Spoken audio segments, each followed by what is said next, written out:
100% Coutrillonne, CLC, la web radio. 58 minutes, une émission proposée et animée par Lionel Chalex. Bonsoir à toutes et à tous. Nous avons laissé quelques minutes de musique. On n'allait pas couper un si beau morceau de qui dirais-je, je me lance dans quelque chose que je ne devrais plus. Hein. Comment ? Amir. Ah ben oui, oh là là là là. Bon, il est 18h02.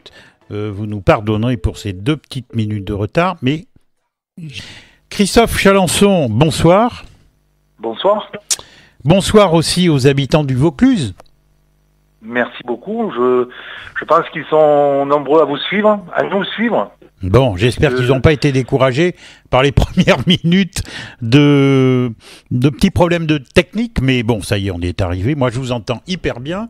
On dirait pas qu'il y ait autant de kilomètres qui nous séparent.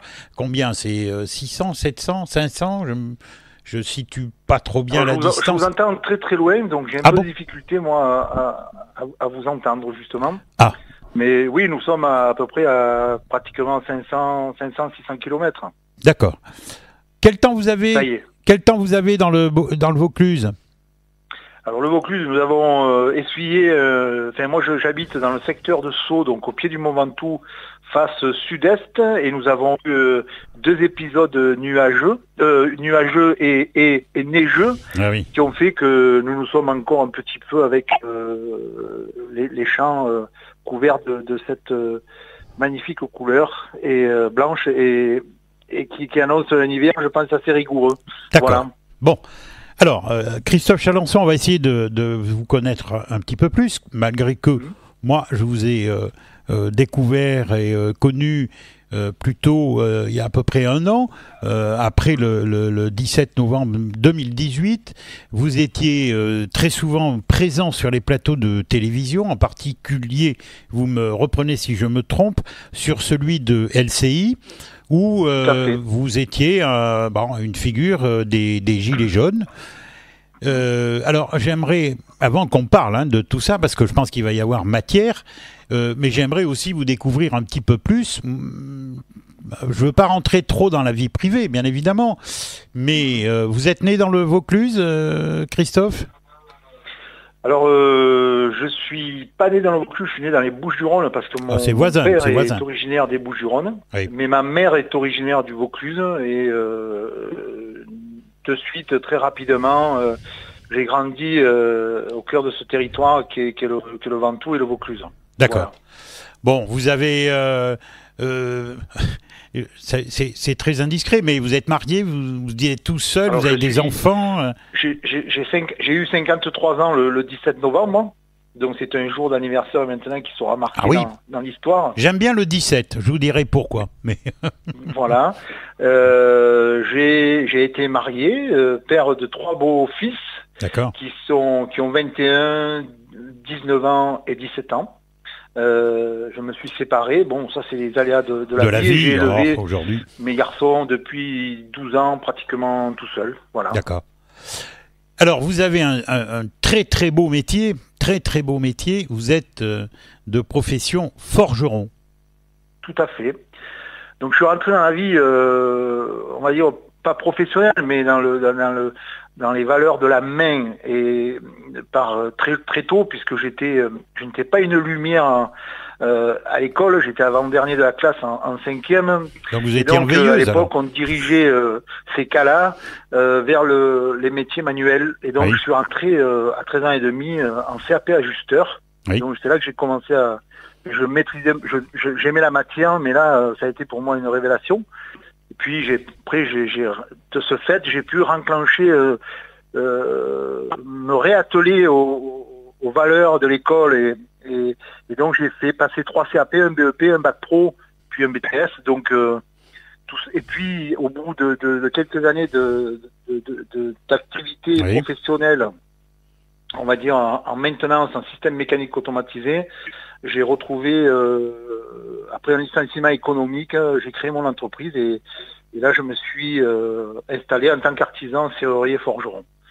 Donc vous avez connu tous les aléas du chef d'entreprise, du petit chef d'entreprise. Ben, j'ai connu aussi ceux du monde du salarié, puisque j'ai été représentant du personnel, et donc j'ai été syndiqué CFDT à un moment donné. Donc j'ai connu le côté de l'employé, et puis après j'ai rencontré ceux de l'employeur. Et comme je sors d'un milieu ouvrier et agricole, oui. Pour moi j'ai voté Mitterrand, hein, donc en 89, lors de ma première élection présidentielle. Oui. Parce que j'ai vécu dans un monde agricole, paysan, ouvrier, donc plutôt de gauche. Hein, j'ai vécu au milieu des communistes que j'apprécie énormément dans la ruralité.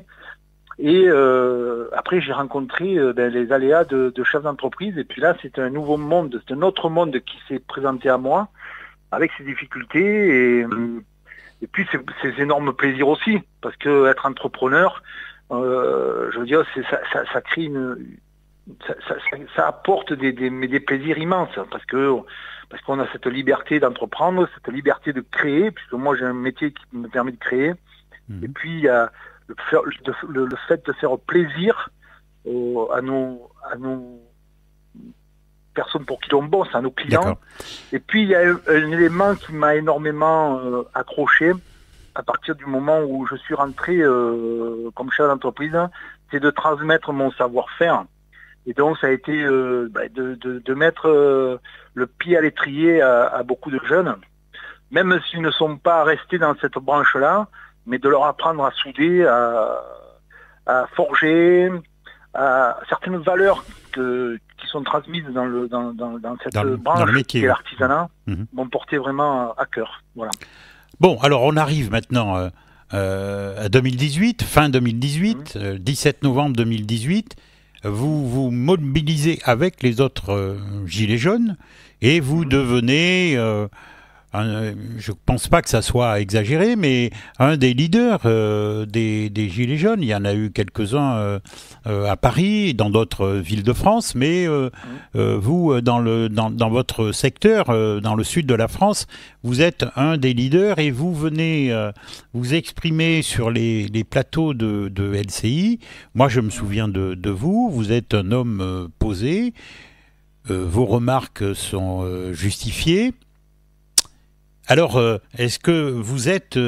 moi, c'est ma première question. Est-ce que vous êtes engagé politiquement ?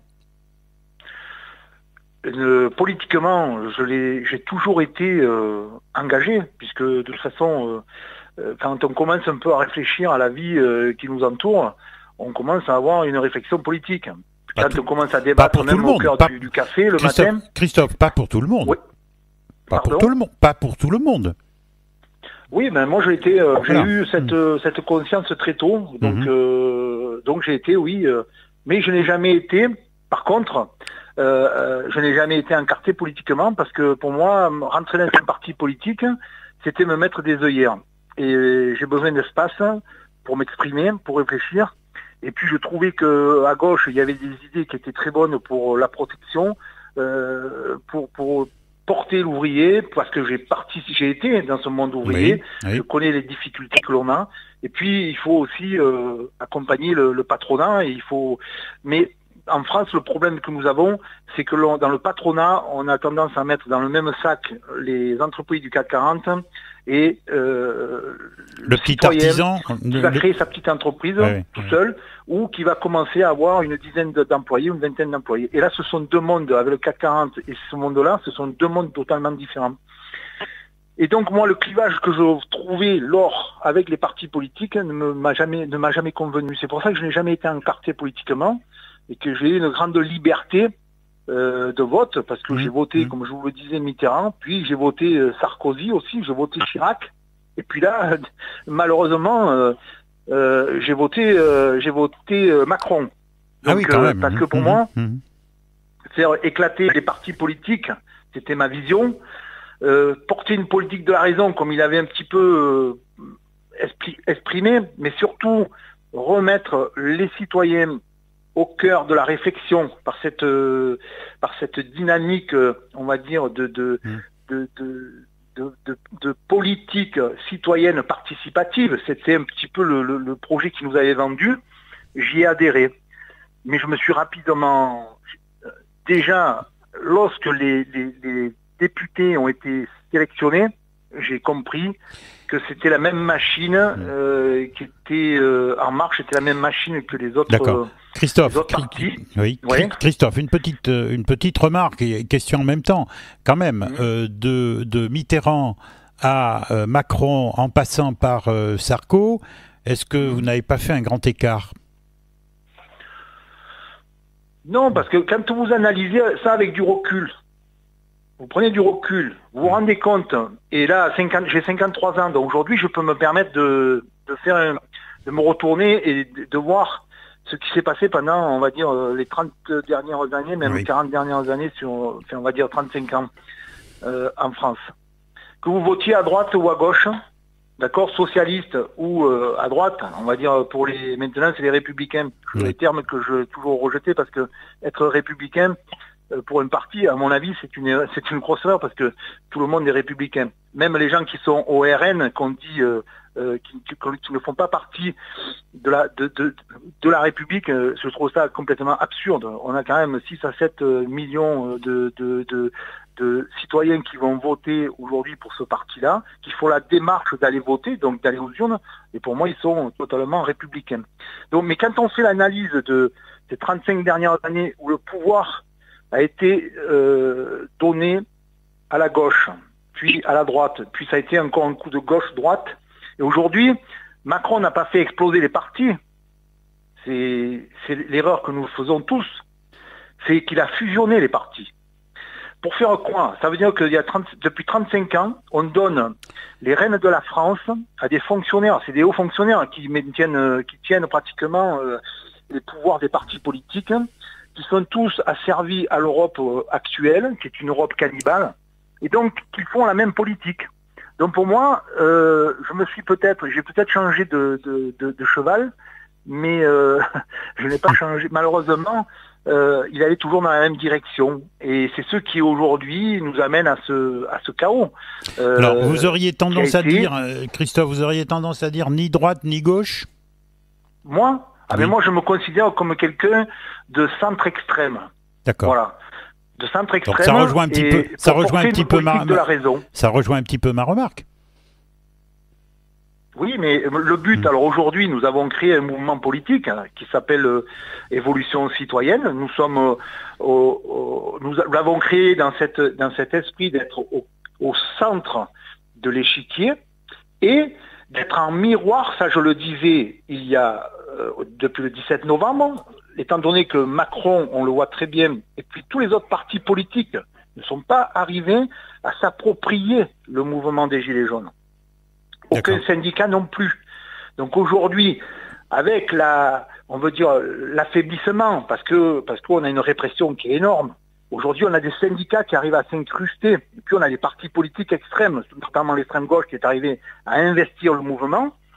Mais à l'origine du mouvement, les gens étaient plutôt des entrepreneurs, il y avait beaucoup cette masse dans la ruralité de petits entrepreneurs qui venaient pour essayer de défendre leur beefsteak. Donc c'est des gens qui votent plus à droite, on va dire, qui voteraient à gauche. Aujourd'hui, le mouvement est parasité par l'extrême gauche. Voilà. Aujourd'hui, malheureusement, c'est un fait. Mais ce qu'il faut arriver à créer, je le disais depuis le mois de novembre, c'est arriver à créer une force politique, parce que vous avez quand même 50% des gens qui ne se sont pas déplacés aux législatives. D'accord? Ça veut dire que même s'il y a un catalogue assez large de propositions, de partis, 50% ne s'y reconnaissent pas. Donc aujourd'hui, il faut porter une politique de la raison et arrêter de faire porter une politique partisane et clivante. Politique de la raison, c'est-à-dire qu'on se met tous autour de la table, comme on l'a fait lors des premières réunions, où j'avais 500, 600 personnes lors de mes premières réunions à Avignon. On n'était pas là à savoir, j'avais des gens qui étaient encartés extrême gauche, d'autres extrême droite. On n'était pas là pour défendre le beefsteak d'une église ou de ce qu'on veut. On était là pour défendre des intérêts d'une collectivité. D'accord. Voilà. Christophe Chalençon, je voudrais qu'on revienne un tout petit peu sur les Gilets jaunes. Je vous ai laissé vraiment vous exprimer. Est-ce qu'on peut parler aujourd'hui d'une réussite des Gilets jaunes ou une défaite? Et pourquoi? C'est une réussite. Le 17 novembre, je disais que le mouvement, ce souffle qui s'était éveillé, qui a créé une conscience collective. Le 17 novembre, c'est une conscience collective qui s'est mise en route. Aller dépasser les frontières nationales, européennes, et surtout aller souffler de manière internationale. Et on le voit aujourd'hui, il y a les mouvements de contestation sur la planète entière. Bon, mais oui, mais Christophe Chalençon, non, mais ouais. pour quel résultat? Alors, si c'est une réussite, pour quel résultat? Mais la réussite, elle y est. Nous avons cassé et nous avons mis en évidence un système politique géré par une oligarchie financière qui est évidente. Donc c'est ça la réussite. C'est de mettre en éveil, d'avoir créé cet éveil chez les citoyens. Donc il y a eu un avant 17 novembre et le monde politique ne pourra plus fonctionner comme il a fonctionné avant. Là aujourd'hui, le pouvoir politique ne fonctionne que par la répression parce qu'on a un État policier. On le voit encore très bien le 16 novembre, où on a un journaliste qui a été mutilé, mutilé, et puis un gilet jaune qui était simplement en train de parler avec d'autres personnes qui n'avaient qui ne faisaient aucun acte d'attaque et qui a été visé par une grenade et qui a perdu son œil. Donc on est vraiment dans un État policier et la répression, ça je le disais, c'est pour cette raison que j'ai dit 3 mois après au mouvement, j'ai dit il faut arrêter d'aller manifester en ville, parce que là, je veux dire, on est vraiment pris pour des cibles. Il faut rester sur nos ronds-points, manifester pacifiquement, mais il faut construire à côté, en parallèle, une force politique. Mais ça, le problème, c'est que les gens n'avaient pas la maturité. Christophe Chalençon, vous n'y avez pas pensé dès le départ. Vous ne vouliez... non, les Gilets jaunes ne voulaient pas de chef, pas de représentants... Les Gilets jaunes, bien sûr, les Gilets jaunes. C'est pour cette raison que j'ai été écarté en grande partie. D'accord. Parce que quand j'arrivais sur un plateau, je n'étais pas là pour uniquement présenter l'actualité, si vous avez souvenance. Oui. J'apportais aussi des solutions. C'est vrai. Et quand je disais face aux caméras qu'il fallait que l'on construise une force politique en miroir d'en marche, croyez-moi, après, en sortant du plateau, j'ai beaucoup de personnes qui venaient me voir et qui me demandaient où j'avais cette culture politique et d'où me venait cette... Parce qu'ils n'arrivaient pas à me caler à me mettre dans une case et donc, et ensuite, ils me disaient surtout, il faut que vous appreniez quelques éléments de langage. Je dis, mais moi, les éléments de langage, j'ai pas besoin d'en apprendre. Quand je parle, tout le monde me comprend. Que ce soit du berger des Pyrénées en bas au Premier ministre ou au Président de la République, quand rencontré, je parle, tout le monde me comprend. Vous l'avez rencontré, je crois bien. Le Premier ministre, oui, tout à fait. Et alors souvenir alors, ça a été, il nous a écoutés parce qu'il était un petit peu dans l'obligation de le faire. Nous lui avons déposé sur la table les revendications. Je l'ai senti à ce moment-là parce que c'était au moment de l'acte 3 là, par là. C'était au mois de début décembre, très fébrile, et il servait surtout de fusible entre Macron, qui n'a jamais voulu rencontrer les Gilets jaunes et qui même ne parlait pas des Gilets jaunes, et de la sphère politique. Donc nous l'avons rencontré, mais ça n'a pas été un grand moment. Ça n'a pas été un moment historique pour moi, quoi. Voilà. Bon, Christophe... j'aurais réussi à faire prendre conscience au Premier ministre qu'il devait changer de cap. Je lui ai dit, j'ai essayé de le convaincre que là où il nous menait, nous serions encore là, présents sur le terrain, un an après. Voilà. Christophe Chalençon, je voudrais dire une chose. CLC Média possède une page Facebook et donc ceux et celles qui nous écoutent, s'ils veulent réagir à vos propos, eh bien ils peuvent nous écrire sur notre page Facebook et nous en parlerons. Nous allons faire une petite pause, hein, parce qu'on a parlé enfin surtout vous, mais c'est normal, hein, c'est le but. Hein. On va faire une petite pause, le temps d'une chanson, et on revient en direct à l'antenne. À tout de suite. Super, merci.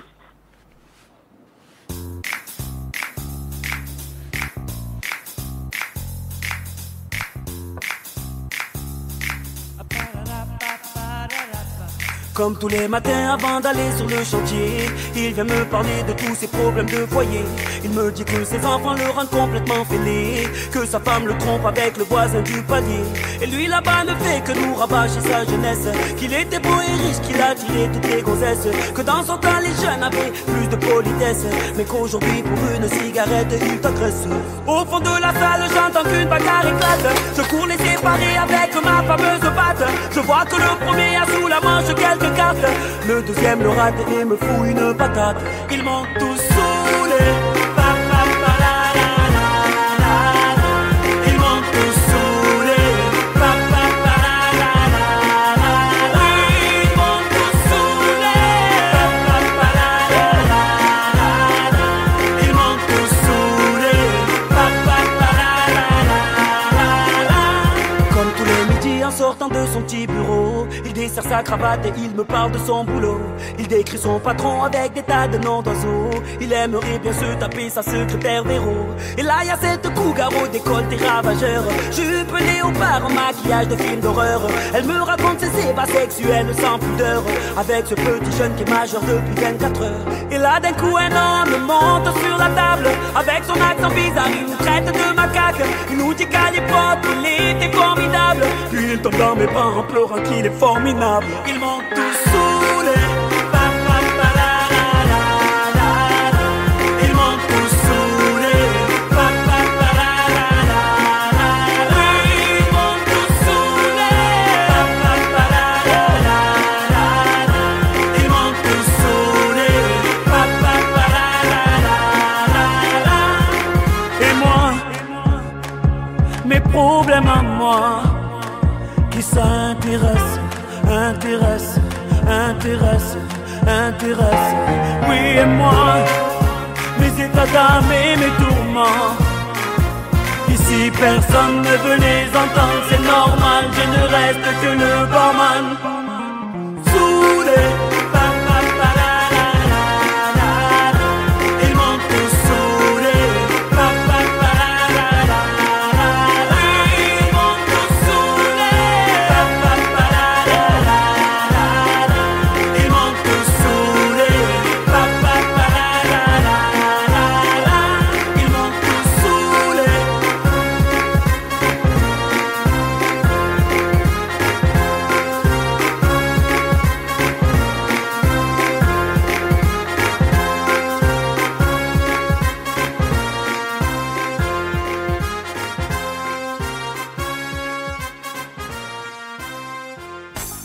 CLC Média, la web radio. Je vous rappelle que dans cette émission de 58 minutes, je suis en compagnie de Christophe Chalençon, une figure des Gilets jaunes, qui habite fort loin par rapport à nous. Il est dans le Vaucluse et il a accepté avec gentillesse cette interview dans le cadre de cette émission. Christophe Chalençon, vous êtes toujours là ? Tout à fait. Impeccable. Eh bien, alors, on va continuer sur ces quelques questions que je souhaite vous poser. Par exemple, comment jugez-vous la situation en France aujourd'hui ? Explosive. Alors, essayez de me faire des réponses pas trop longues pour que je puisse vous poser plusieurs questions. Explosive, Non, d'accord ? explosive, on le voit très bien. Je veux dire, Macron veut passer en force sur beaucoup de sujets, donc évidemment que la France a besoin de se dépoussiérer un petit peu parce que c'est une grande maison, mais au lieu de vouloir, comment dire, je vais faire attention aux termes que j'emploie, mais au lieu de vouloir casser les outils qui sont à l'intérieur, il faudrait avant tout dépoussiérer les rideaux et les fenêtres. Donc, je veux dire, ce qui fait que le fonctionnement, l'État aujourd'hui est un gouffre. Les régions, on a voulu diminuer le nombre de régions en les agrandissant. On se rend bien compte que ça a été un gouffre. On a voulu créer les communautés des communes, mais l'idée c'était de supprimer les départements. On voit que tout est encore là et que c'est toujours des gouffres. Donc aujourd'hui, c'est vraiment l'État, son fonctionnement qu'il faut changer, mais arrêter de casser les outils comme la SNCF, comme beaucoup d'outils qui sont précieux et la Française des Jeux, l'aéroport de Paris, tout ça c'est des choses qui sont en cours d'être détruites, privatisées, mais c'est la mentalité de M. Macron. Par rapport Oui, allez-y. Donc le mouvement des Gilets jaunes a mis en évidence des mal-être, des dysfonctionnements. Macron veut passer en force, et là on se rend bien compte qu'à vouloir continuer sur le cap qu'il a mis. Le 5 décembre, il va y avoir une grosse convergence. Alors vous me coupez l'herbe sous les pieds puisque j'allais vous parler du 5 décembre.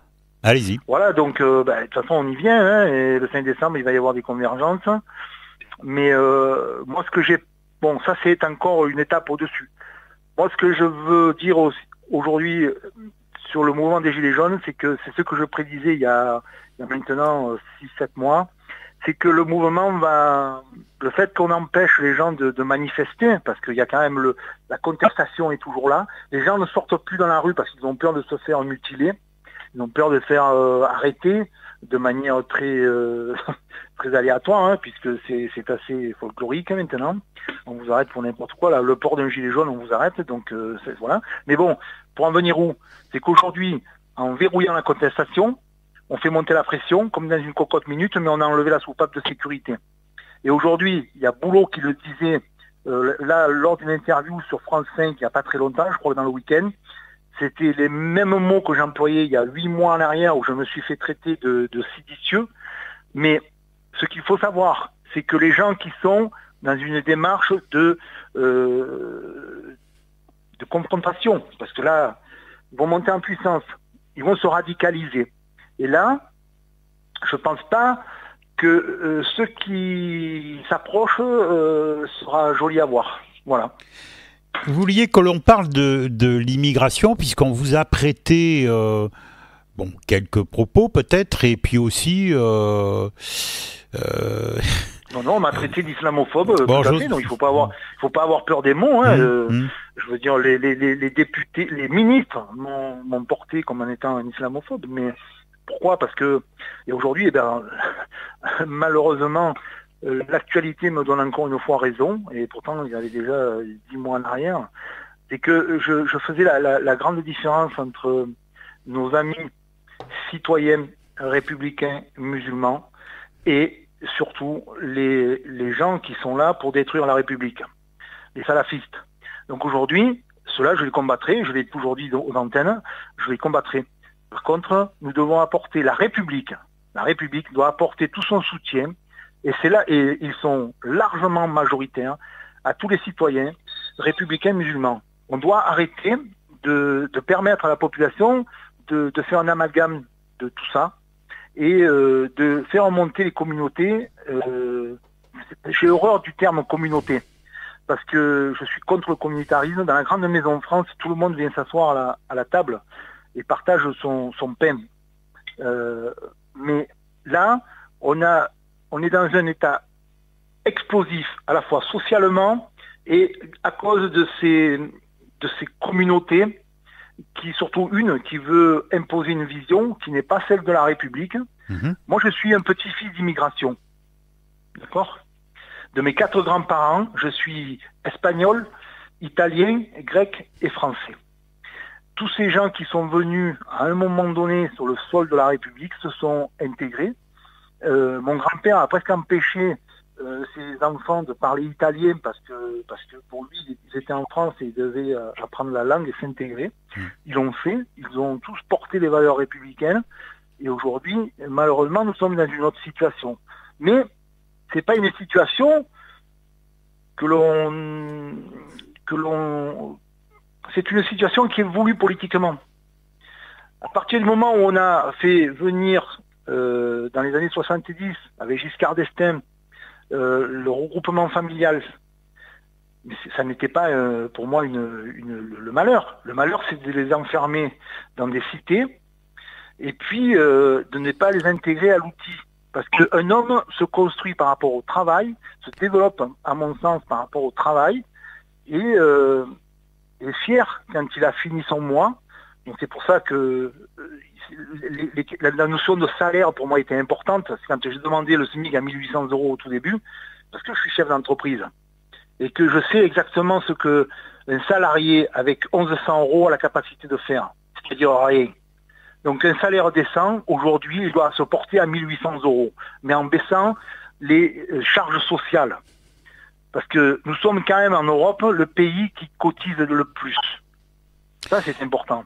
Et si nous voulons aujourd'hui... Christophe Chalençon, sortir... le temps est en train de passer, parce que moi j'ai une pendule devant moi, il est déjà 18h38. J'aurais aimé qu'on parle un petit peu d'écologie ensemble. Oui. Alors je reviens quand même, je fais une petite parenthèse sur l'immigration. D'accord. L'immigration, c'est celle que j'ai toujours défendue. Allons porter assistance à tous les pays d'Afrique, aidons-les à se développer, arrêtons de les piller. Parce que nous avons décolonisé l'Afrique, mais nous avons maintenu le pillage de leur richesse. Et ça, aujourd'hui... C'est une évidence même. Pardon ? C'est une évidence même. Oui, voilà. Oui, bien sûr. Exactement. Alors, en termes d'écologie, oui. Tout à fait. Aujourd'hui, l'écologie, on a beau nous vendre Comment vous situez-vous, Christophe Chalençon, par rapport à l'écologie ? Je suis contre la mondialisation. À partir du moment où nous serons tous contre la mondialisation et que nous reviendrons à une consommation locale, à une réindustrialisation, c'est un grand mot, mais de remettre en route des petits ateliers, des petites industries, des TPE, des PME sur nos territoires, sur la ruralité, où nous serons en capacité de fournir à 80-90% le besoin de nos concitoyens dans un rayon de 100 km, croyez-moi, l'écologie, la planète se portera beaucoup mieux, parce qu'on pourra éviter déjà le transport en sac plastique, les emballages et compagnie. Et puis, développons. Moi, je vois ici, dans le sud, où je n'ai pas... Mais il faut développer les énergies, mais avec une politique de la raison. Il y a 10 ans, je me suis posé à la mise en place d'éoliennes sur le plateau d'Albion. Vous êtes opposé, hein ? Opposé, hein ? On n'a pas de vent, nous. On n'a pas de vent. D'accord. D'accord. Par contre, on a un soleil qui est extraordinaire, qui est un ensoleillement fabuleux. Alors, portons, parce que j'ai la possibilité, je le sais, j'ai un petit cabanon, un petit refuge où je vais me recueillir. Je suis alimenté en électricité solaire. Une habitation a la capacité aujourd'hui de s'autosuffire, rien que par le soleil, l'énergie solaire. Donc développons, quand je vois que des gens s'opposent parce qu'on est en Provence, parce qu'on a l'habitude d'avoir des toitures en tuiles romanes et compagnie, à un moment donné, il y a des choses qui sont beaucoup plus urgentes. C'est l'avenir de nos enfants, c'est l'avenir de la planète. Bon, alors, donc aujourd'hui, oui. Toutes les maisons étaient équipées solaires, croyez-moi qu'on ferait d'énormes économies.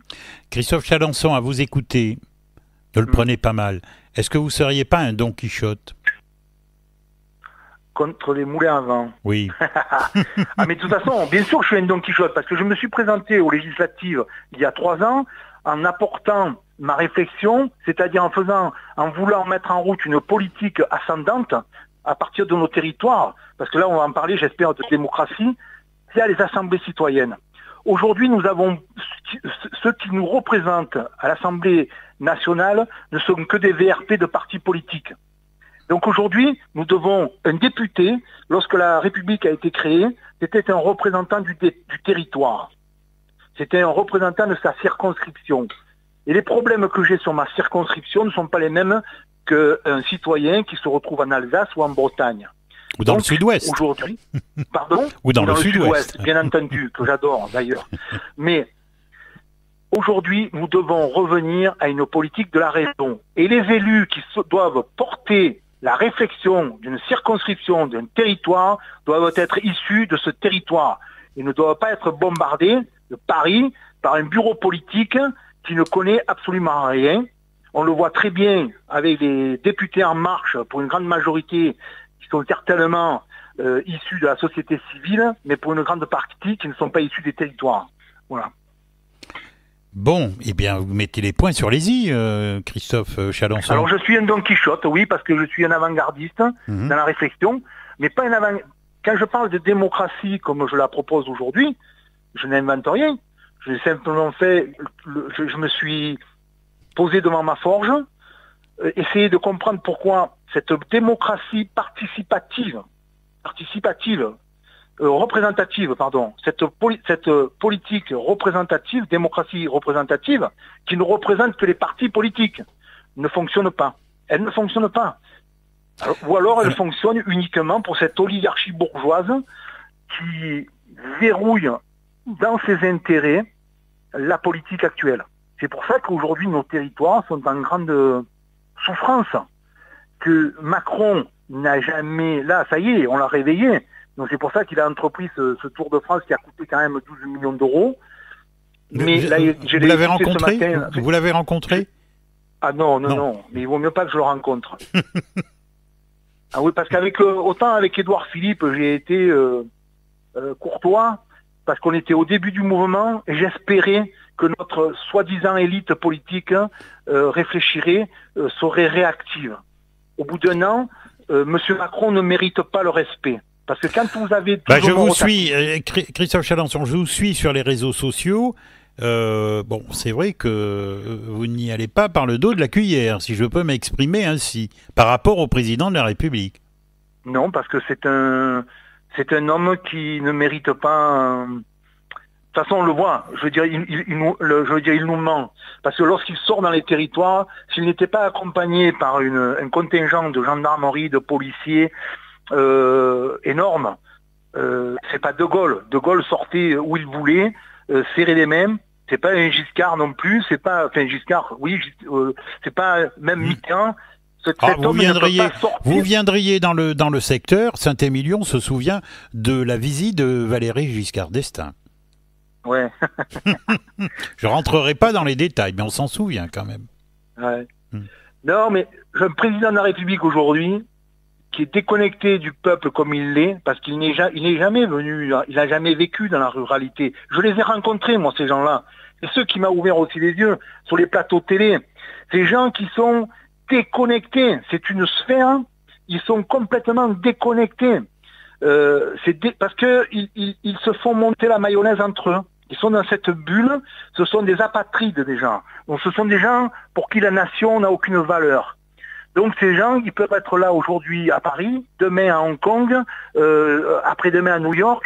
Ces gens-là, de la haute finance, ne respectent plus rien.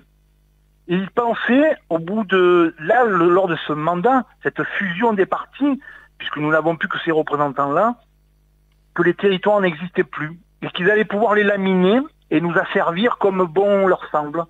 Mais aujourd'hui, cette conscience collective va faire repartir la force de nos territoires. Je peux vous le garantir. Nous allons mettre en route une politique qui va protéger nos paysans. Parce que dans le mot, je préfère le mot paysan qu'agriculteur. Et j'en ai les larmes aux yeux, parce que dans le mot paysan, il y a le mot pays. Et la France est constituée de multiples pays. De Gaulle le disait par rapport à son nombre de fromages, mais c'est ça la beauté de la France. Et j'adore aller, moi, dans d'autres territoires et connaître leurs richesses. Parce que la France est un pays riche de ses savoir-faire, de ses produits, et nous devons remettre en route tout ça. La mondialisation, avoir tous le même jouet pour nos enfants à Noël, là, qui arrive de Made in China, ça doit être terminé. Aujourd'hui, on doit revenir à de véritables valeurs, à de véritables forces. Parce que nous devons reconstruire par rapport aux travailleurs, c'est-à-dire l'artisan, le commerçant, le paysan, toutes ces forces qui ont construit la France pendant des siècles et des millénaires. Et aujourd'hui, en 40 ans, ces gens-là nous ont laminés. Ils veulent nous faire perdre notre identité. D'accord. Donc, je ne suis pas un nationaliste,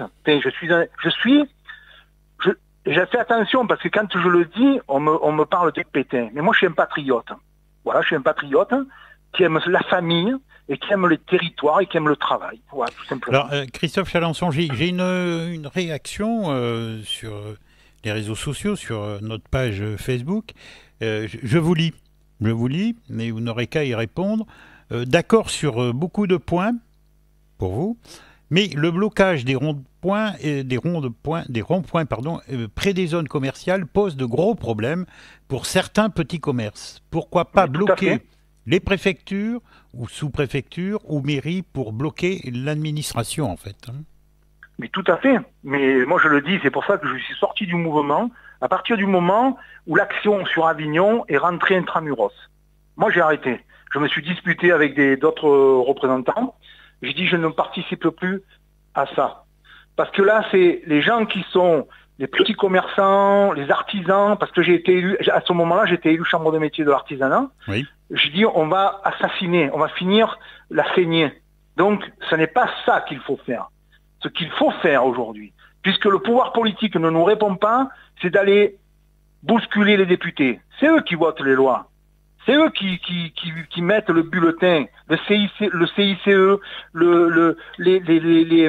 comment moi, j'ai perdu le film. Le contrat que nous avons signé avec le. Je vous aiderai pas.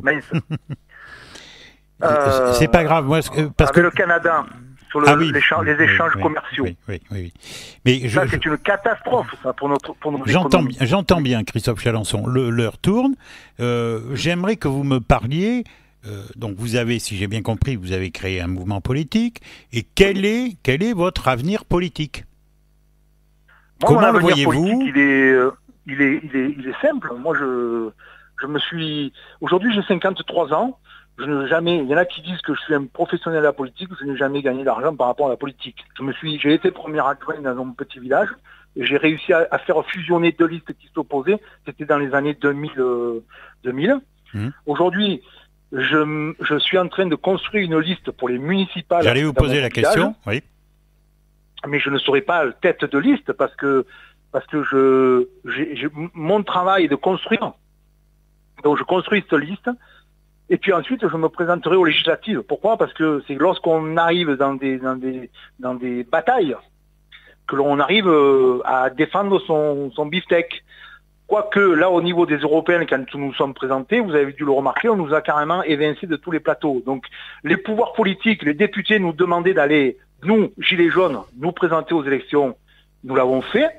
Nous sommes arrivés à construire une liste sans financement. C'est-à-dire qu'on nous a bloqué l'ouverture des comptes en banque. Nous avons réussi à ouvrir un compte en banque 5 mois après. Donc nous nous sommes présentés aux élections européennes avec 2500 €. Voilà, ça c'est le petit détail. On nous a coupé de tous les plateaux de télé parce qu'on n'a pas pu défendre notre vision politique.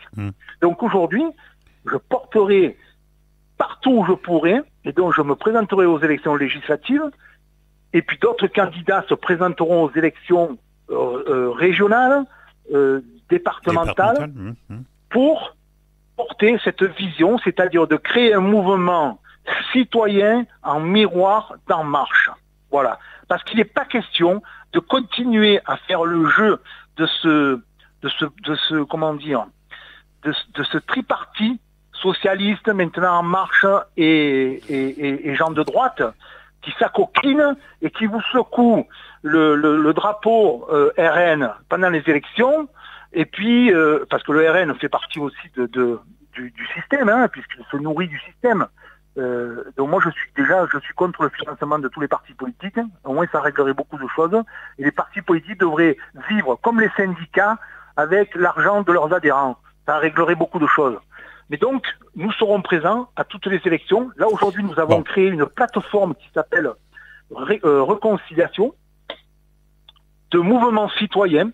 Là, hier, j'étais encore avec un président de mouvement qui va nous rejoindre parce que nous serons présents.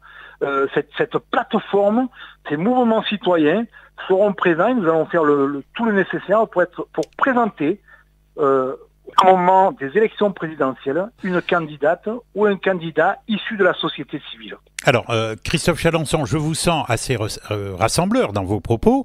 Où en êtes-vous avec les autres leaders des mouvements jaunes, des Gilets jaunes? Mais je suis rassembleur parce qu'à un moment donné, on porte une vision à long terme. Ma vision à long terme, elle a toujours été, au bout de 2 mois, quand j'ai rencontré le Premier ministre fin décembre et qu'il était dans l'incapacité d'apporter, si, ils ont mis 10 milliards sur la table, mais c'est de la poudre de perlimpinpin, ils ne sont pas allés au fond du problème. Le fond du problème, c'est d'avoir vraiment une véritable démocratie, c'est nous protéger de cette Europe cannibale qui fait que nos entrepreneurs, nos agriculteurs sont assassinés et se suicident chaque jour, parce qu'on parle aujourd'hui du massacre, de suicide de paysans, mais on ne parle pas de ceux des artisans. Ceux-là, on les a oubliés. Et je me suis toujours, ça fait 20 ans que je me bats pour eux. Voilà. Aujourd'hui, nous devons, me répète, créer cette force politique. Maintenant, les autres gilets jaunes sont toujours dans la revendication. Les revendications, ça fait 1 an qu'on les a mis sur la table. Donc, c'est bon, tout le monde le sait. Aujourd'hui, mettons-nous autour d'une table. Ne regardons pas notre passé qui a peut-être été syndical dans d'autres partis politiques. Essayons de nous unir, créons une force politique et de manière démocratique, renversons le pouvoir. Alors je ne parle pas pour vous, mais en fait, je ne parle pas pour vous, Christophe Chalençon. En fait, vous avez mis, ou les Gilets jaunes ont mis quand même 1 an pour comprendre qu'il fallait s'unir,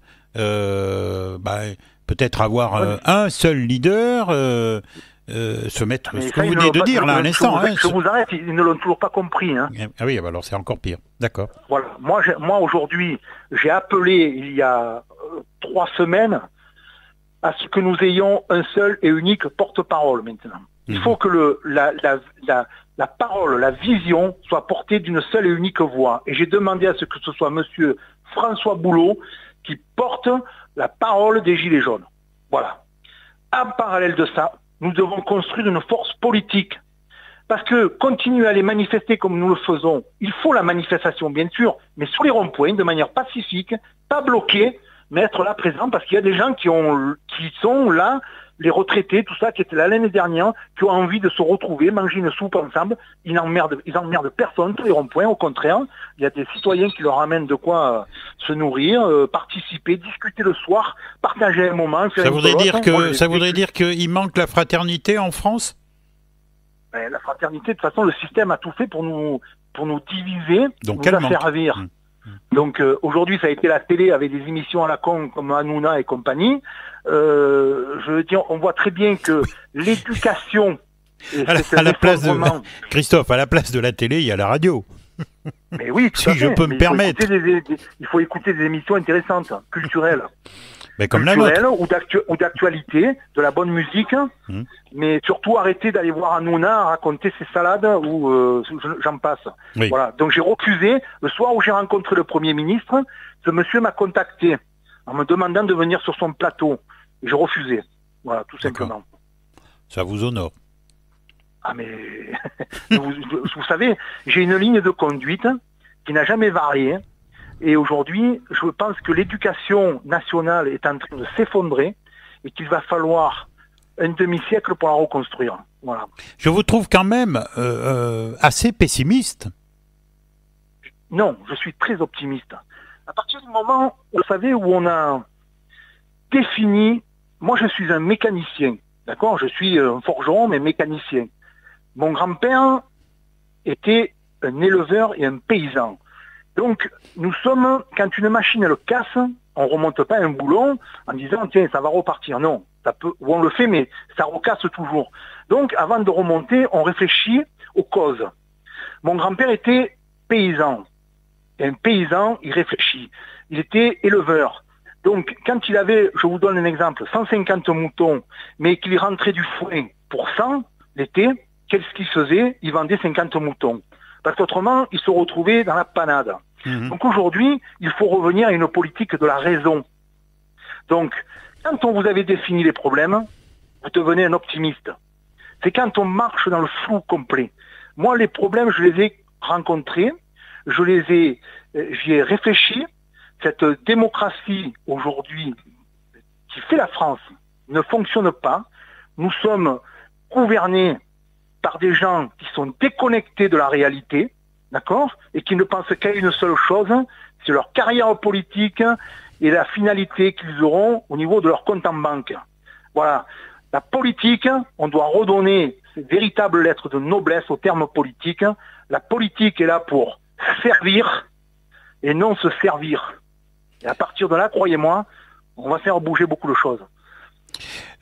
Petite question, vous connaissez Jean Lassalle ? Oui. Et alors ? J'ai voté pour lui au premier tour des élections présidentielles. D'accord. Voilà. Bon. Il est 18h58, Christophe Chalençon. Ça passe, ça passe. Je vous ai laissé largement la parole exprès, parce que normalement, je m'exprime. Vous en remercie. Je m'exprime vraiment... beaucoup plus. Mais bon, voilà. Vous avez eu la gentillesse de répondre à mon invitation. Maintenant, j'aurais envie que vous nous disiez d'abord, est-ce qu'on peut vous contacter ? Qu'est-ce qui se passe vraiment là, alors là, sur le terrain, dans votre secteur, et surtout, voilà, comment vous contacter? Me contacter, il y a la page Facebook. Bon, mais la vôtre, alors, donc c'est écrit. Mon numéro de téléphone. Non, pas le numéro de téléphone, mais la page Facebook, c'est Christophe Chalençon. Christophe Chalençon, tout à fait. Et puis après, vous avez la page du mouvement politique Évolution citoyenne, c'est la page Facebook. Donc nous sommes en cours de construction et puis nous avons déjà des références sur plusieurs départements. Mais aujourd'hui, il n'y a pas que Évolution citoyenne. Il y a d'autres mouvements qui sont beaucoup plus dans des secteurs géographiques qui sont animés par des gens de grandes compétences. Mais le but, d'ici 6 mois, c'est d'arriver à créer une grande plateforme où nous allons tous nous retrouver pour mettre en place et surtout qu'il y ait des représentants de nos territoires, mais de véritables gens engagés, femmes et hommes, qui ne sont pas là pour se servir, mais qui vont mettre leur vie entre parenthèses, le temps d'un mandat ou de 2 mandats, et porter une politique de la raison, voilà, et non une politique partisane. Et donc, Évolution citoyenne, vous le trouverez un petit peu de partout. Mais je vous dis, on est en train de créer une véritable plateforme où les gens vont pouvoir s'exprimer et surtout porter une politique d'avenir. Parce que il faut absolument que la grande maison France se reconstruise. Voilà. Merci en tout cas, il est 19h, c'était 58 minutes avec Christophe Chalençon, leader des Gilets jaunes, en direct depuis le Vaucluse. J'espère que peut-être vous viendrez dans notre belle région. Ici, nous sommes dans une commune très agréable, à Coutras. Nous nous y implantons depuis peu, mais il fait bon vivre. Nous avons Saint-Émilion à 2 pas. Nous avons le bassin d'Arcachon à 3 pas. Et puis, nous sommes pas loin aussi des Pyrénées. Donc, vous voyez, le sud-ouest, c'est assez sympa aussi. Mais j'aime bien... Vous avez une très très bonne cuisine. Ah oui, bien sûr. Voilà. Il y a quelques jours, nous avions les cèpes, cher ami. Eh oui. Oui. Non, mais j'aurais plaisir à venir vous visiter. Ne vous inquiétez pas. Mais oui. En tout cas, merci 1000 fois d'avoir répondu à mon invitation. Merci d'avoir été en direct à l'antenne de CLC Média. J'aurais tendance à dire bon vent et puis venez de temps en temps peut-être nous donner de vos nouvelles. Merci beaucoup. Merci à vous. Merci pour cette belle invitation. Merci beaucoup. À bientôt, Christophe Chalençon. Au revoir à tous. Bonne fin de soirée sur l'antenne de CLC Média. Maintenant, vous allez avoir plein de musique. On n'en a pas eu beaucoup pendant cette heure. C'est un peu exceptionnel. Normalement, dans les émissions comme la mienne, j'entrecoupe à peu près toutes les 10 minutes de la musique. Mais là, exceptionnellement, on a fait un petit peu de parlotte, mais peut-être que ça en valait la chandelle, d'avoir une opinion sur ce qui se passe en France. En tout cas, moi, je vous retrouve maintenant samedi matin pour l'émission La vie d'ici, de 10h à midi. La première heure, une association locale. La deuxième heure, ça sera de la municipalité, nous a envoyé une personne et nous allons parler de médiation avec la police municipale. Bonne fin de soirée et à très vite. 58 minutes, une émission proposée et animée par Lionel Chalex.